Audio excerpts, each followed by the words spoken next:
On se retrouve sur le site chess.com en début de mois d'avril 2024 pour l'apparition de nouveaux bots dans la catégorie Génération. Nous avons déjà affronté Lee classé 500 Elo, Troy classé 800 Elo, Anthony classé 1000 Elo. Je vous propose de nous en prendre à Isla 1350 Elo.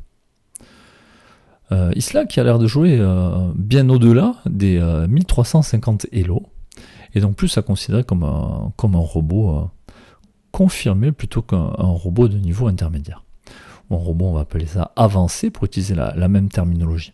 Plutôt tendance à jouer comme Antonio, voire Isabelle, donc ça devrait nous proposer une partie intéressante.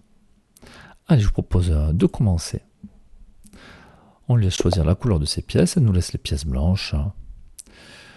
Alors, comment démarrer? Tiens, on va changer de ce qu'on a l'habitude de faire. On va jouer G3 pour jouer fou G2.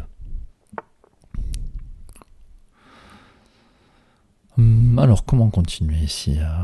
Alors, on n'a pas envie de sortir le cavalier parce qu'on n'a pas envie de se prendre un coup comme E4. Alors, je peux préparer. Comme ça, si l'adversaire pousse, je pourrais toujours amener un pion. Allez, puis je vais roquer. Alors, un coup surprenant ici. Donc, je pense que l'adversaire simplement veut qu'on prenne. Et veut reprendre de la dame. Bon, alors moi, je suis plutôt content parce que j'ai déjà sorti un cavalier, un fou, ma tour qui joue. J'ai déjà roqué. Mon adversaire qui a juste sorti la dame, qui n'est pas encore sur le point de roquer. Voilà, est-ce que je peux venir embêter la dame? Allez, je gagne un temps. Ça me permet de sortir une pièce de plus. Et l'adversaire, par contre, qui prend du retard son développement. Alors, comment continuer? Je pourrais pousser ce pion. Bon, est-ce que c'est intéressant? Je ne suis pas sûr. Je peux jouer un double fianchetto, tiens. Venir placer le fou sur l'autre diagonale, l'autre grande diagonale de l'échiquier. Bon, ensuite, je vais essayer de ramener des tours. J'aurais mettre une tour sur la colonne D, puisque c'est une colonne semi-ouverte. Alors, je vais décaler ma tour pour pouvoir avancer mon pion. Mon pion E. Alors, il faut que je me méfie de ce cavalier qui approche. Parce que si la dame venait par ici, le cavalier... Donc, dame H5, cavalier G4, ça mettrait la pression. Mais bon, on est loin d'en arriver là pour le moment. Alors, je vais avancer mon pion. Protégé par ma tour. Alors, l'adversaire qui avait une idée en tête. Peut-être qu'il va venir par ici. Alors, comment continuer ici? Je vais venir placer ma dame. L'idée étant de faire la place pour l'autre tour. Moi, je fasse attention. Si je déplace mon cavalier, il va y avoir les dames en vis-à-vis. Bon, c'est pas gênant. Alors maintenant qu'on a à peu près développé nos pièces, même si on les a mis de manière un peu aléatoire, j'ai envie de dire, bon, on peut s'intéresser à voir ce qu'on peut faire maintenant. Alors, mon cavalier, si je pouvais l'emmener au centre de l'échiquier, ça peut être une case intéressante. Il attaquerait le pion C7, il attaquerait le fou qui est en E7. Mais je pense que l'adversaire pourrait facilement défendre, soit replier le fou, ou venir l'installer ici. Donc, est-ce que ça m'apporterait quelque chose? Je ne sais pas. Est-ce que je pourrais embêter cette dame? Pas pour le moment. Je me méfie de la chose qui pourrait arriver par ici. Bon, j'essaie de replacer mon fou. Donc, je vais créer mon cavalier. Pardon, je vais créer cette menace. Et si jamais cette menace ne mène à rien, peut-être envisager, pas ici, mais de replacer mon cavalier pour mettre la pression sur la dame. Et on va voir comment l'adversaire va réagir.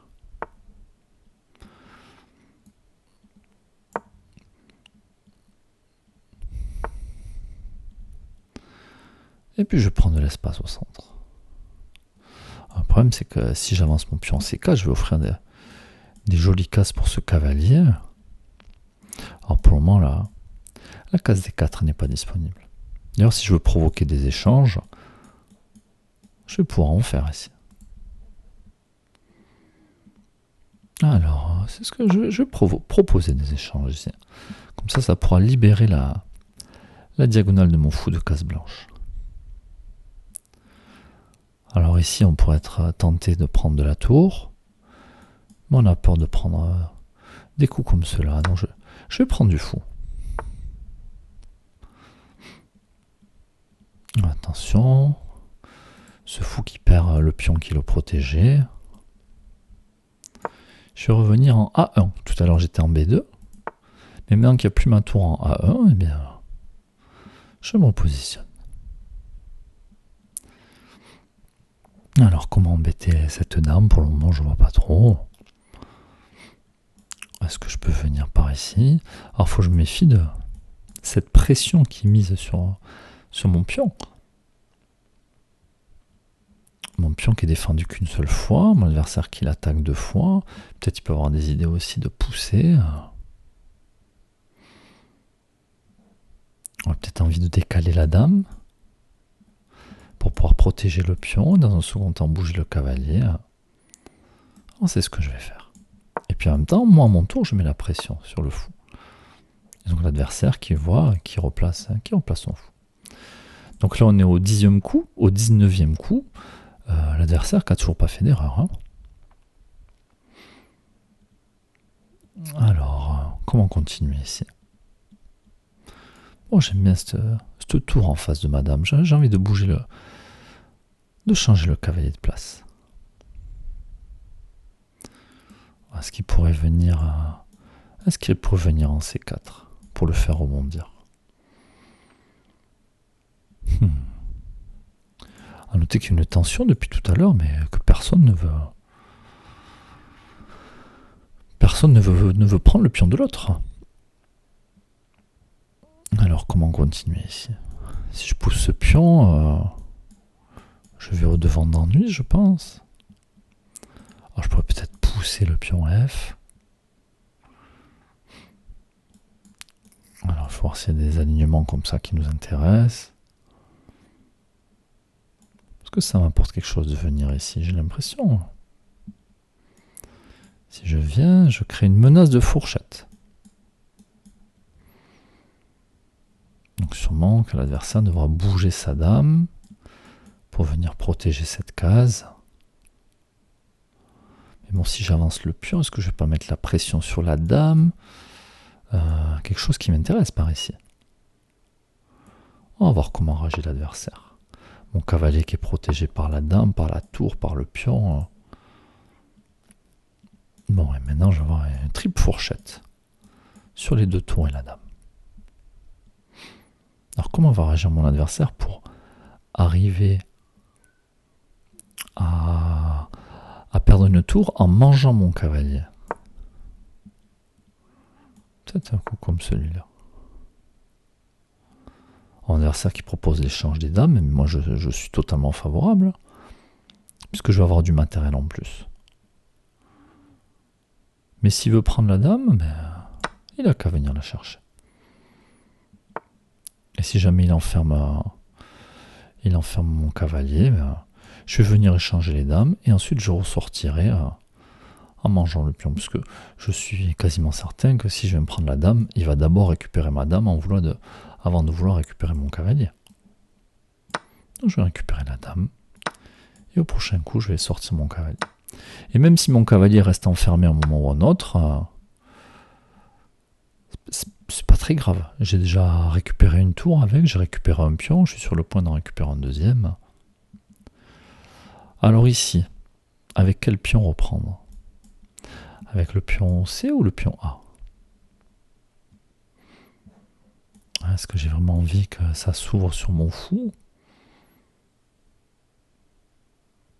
Bon, c'est pas grave, j'ai du monde à la défense de mon fou, donc je vais prendre du pion A. Maintenant, je menace de prendre le pion.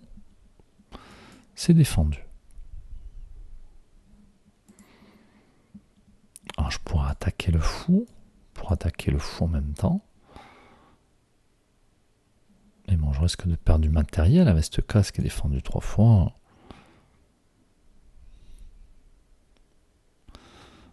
comment continuer ici? Pour avoir des idées de sacrifice, est-ce que ça m'apporte quelque chose? Non. Je peux aussi venir replacer mon fou pour faire passer la tour derrière. Mais bon, il y a ce fou de case blanche qui couvre pour le moment en diagonale. Mais bon, à tout moment, on pourra peut-être provoquer des échanges. Hein.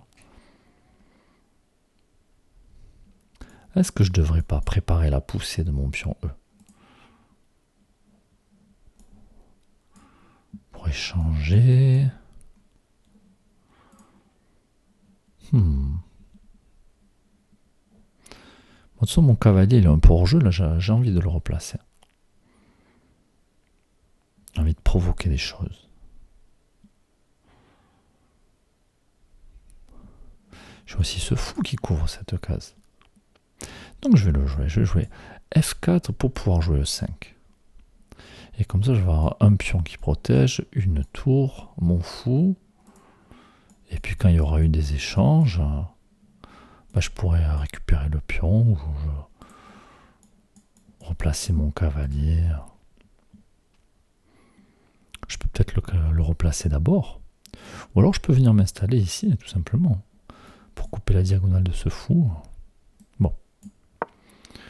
On va pas passer la journée, on va jouer F4, on l'a dit, pour préparer E5. Et puis ça va me permettre d'échanger du matériel, vu que j'ai du matériel d'avance. Et si je perds un pion, c'est pas très grave avec tout le matériel que j'ai d'avance. Du coup, je vais d'abord récupérer le fou. Ouais, ça va faire une structure assez moche pour mon adversaire. Et ici, comment continuer? Je vais reprendre du pion. Quoique si j'ai vraiment envie de provoquer des échanges, je ferais mieux de reprendre du fou. Alors je vais reprendre du fou.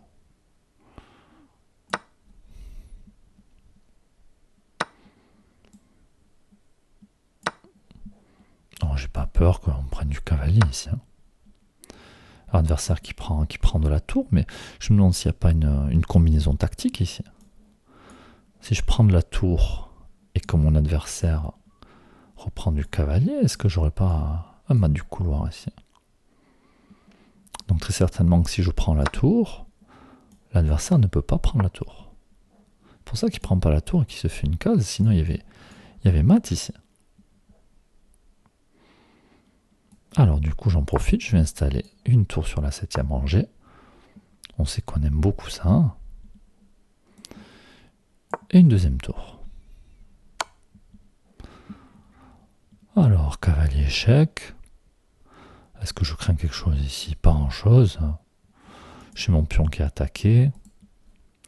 Alors ce que je vais faire, je vais mettre un coup qui va être très étrange.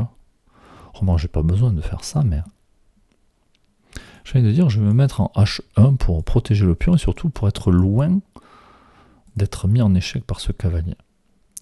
Mais finalement, si je perds ce pion-là, si je perds mon pion à jeu, c'est pas très grave. Hein, puisque je menace quand même de venir prendre le pion, de venir faire des échecs au roi, de récupérer le pion H6, et puis en reculant mes tours, peut-être un mat du couloir.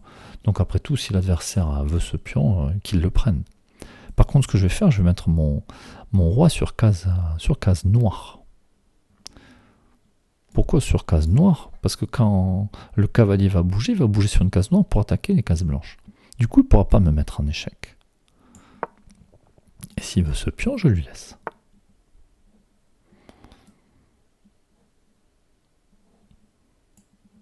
Ok, coup intéressant joué par mon adversaire. Et comme ça, il contrôle des cases sur lesquelles je pourrais emmener mes tours. Mais je vais quand même installer ma tour. Alors, il faut que je me méfie à ne pas prendre des fourchettes avec ce cavalier. Mais maintenant, je vais me mettre très loin du cavalier. Avant qu'il puisse me mettre en échec, là, vu qu'il y a ça d'écart. Quand vous êtes en diagonale avec une case d'écart entre le cavalier et le roi, le cavalier, il a besoin de faire du chemin pour le mettre en échec. Et puis je m'attendais à ce qu'il revienne s'installer pour contrôler ses cases, mais je me suis dit, mais moi je vais pouvoir le chasser, ce cavalier. Et je crains pas de prendre une fourchette ou quoi que ce soit. Hein. Échec.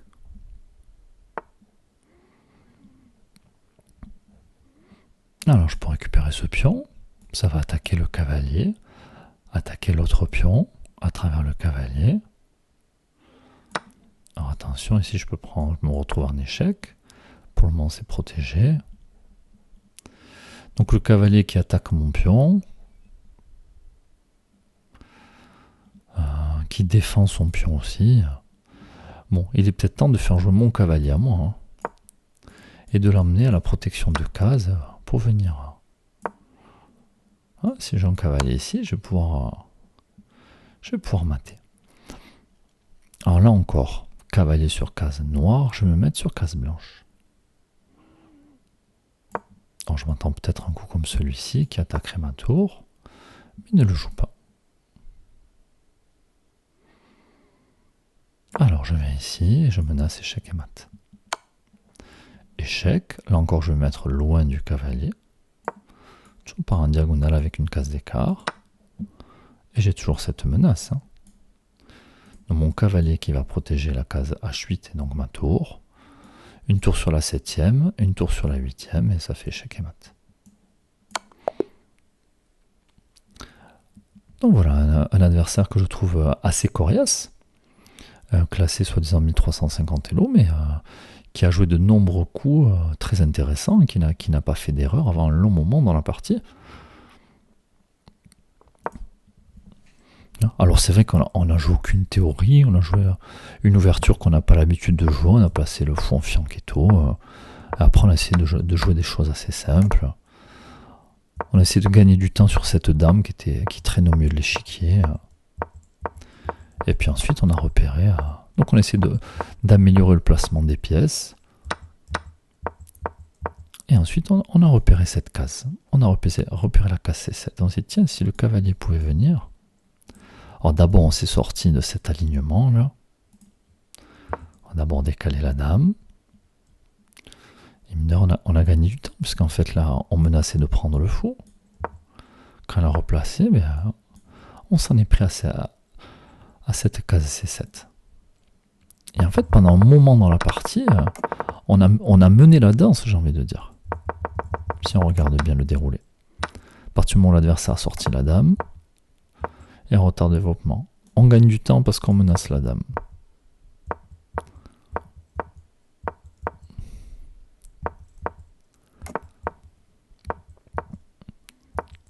Ici, on gagne du temps parce qu'on menace la dame. Ici, on voulait favoriser cet échange.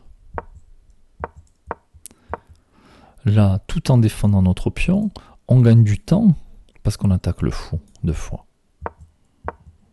Ensuite, on avait un bel avant-poste, ce cavalier qui ne pouvait pas être chassé par des pions.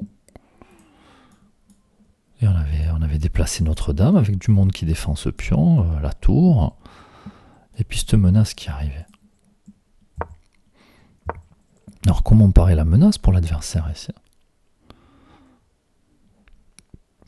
Est-ce qu'il n'aurait pas dû revenir avec son fou pour m'empêcher de venir là? Je sais pas, en tout cas il nous a laissé faire cette fourchette. Versailles a proposé l'échange des dames, on n'était pas pressé de prendre. Alors on aurait pu prendre, ça ne changeait pas parce que l'adversaire aurait dû reprendre du fou du cavalier, on aurait quand même pu récupérer la tour sans perdre le cavalier. Et ensuite nous on s'est concentré à essayer de faire ressortir ce cavalier. Donc j'ai pris la tour, peut-être que notre adversaire aurait dû venir jouer dame B8 pour essayer de récupérer notre cavalier. Si ça avait été le cas, je pense qu'on aurait fait un desperado. On aurait récupéré le pion B6 qui est à perdre le cavalier. Donc là on a échangé la dame. Alors on aurait pu essayer de ressortir, mais tout simplement l'adversaire aurait récupéré notre cavalier. Donc c'est pour ça que j'ai pris la dame. Pour pouvoir ressortir mon cavalier. Ici on aurait pu s'intéresser un coup comme ça pour placer le cavalier sur une jolie case défendue par son pion. Bon. Je pense que l'adversaire a tout simplement reculé. Et puis finalement on a préparé cette poussée. Puis on a dit c'est pas grave si on perd un pion. Nous ce qu'on veut c'est échanger du pièce, on a beaucoup de matériel en plus. Et puis là même si nous on l'avait pas calculé ici, même d'ailleurs ça n'a pas été calculé ici, Mais au moment où l'adversaire bouge le roi, il s'enferme dans un couloir là. Et donc là, l'adversaire ne doit pas reprendre notre pion. Hein. En tout cas, pas tout de suite. Il doit, je sais pas, faire de l'espace pour son roi. Mais au moment où on joue ça, il fallait voir, là pour le coup, il faut voir la tactique. 1350 Elo, c'est encore des tactiques qu'on rate. En fait, ici, c'est une tour gratuite. Parce que si jamais l'adversaire prend du cavalier, on l'a dit, on fait échec et mat du couloir. C'est pour ça qu'il nous a pas pris et qu'il a joué un coup de pion, tout simplement. Après, on s'installe sur la 7ème. Notre adversaire qui a trouvé des cases très intéressantes avec le cavalier. Après, on nous a dit, on aurait pu se mettre loin de l'échec du cavalier pour défendre le pion H2, mais qu'est-ce qu'on s'en fiche de ce pion H2 on sent bien que là, on est sur le point de mater le roi adverse. Donc, on s'est surtout mis sur une case où on n'allait pas être mis en échec pour pouvoir récupérer le pion au prochain coup. Et si jamais l'adversaire avait avancé le pion, il y a menace de mat. Donc on a récupéré le pion. Et attention, là, si on recule, pareil, on menace échec et mat. On essaie de trouver une case pour être loin d'être mis en échec. Et le cavalier qui a voulu contrôler des cases, et puis nous, on l'a chassé tout simplement. Alors, est-ce qu'ici, on ne doit pas venir essayer de prendre le cavalier? Bon, je sais pas, on n'a peut-être pas joué les coups les plus précis, peut-être pas joué les meilleurs coups. On s'est dit, après tout, on a un cavalier qui sert à rien, mais et si on le ramenait? Et finalement, c'est lui qui est venu protéger la case pour notre tour pour finir le travail. Un dernier échec de notre adversaire. On a placé le roi suffisamment loin du cavalier pour éviter de subir des échecs. Et puis, on a fini le travail. En tout cas, je trouve que Isla joue sacrément bien pour un bot classé 1350 Elo. 1350 Elo. N'hésitez pas à donner votre avis dans les commentaires. Hein. Je le répète, si vous l'avez déjà affronté. Alors, donnez votre avis à la fois sur le niveau que vous pensez qu'elle peut avoir, mais aussi sur votre facilité ou votre difficulté à la battre, tout simplement. Et puis nous, on se retrouve prochainement pour une autre vidéo. À bientôt.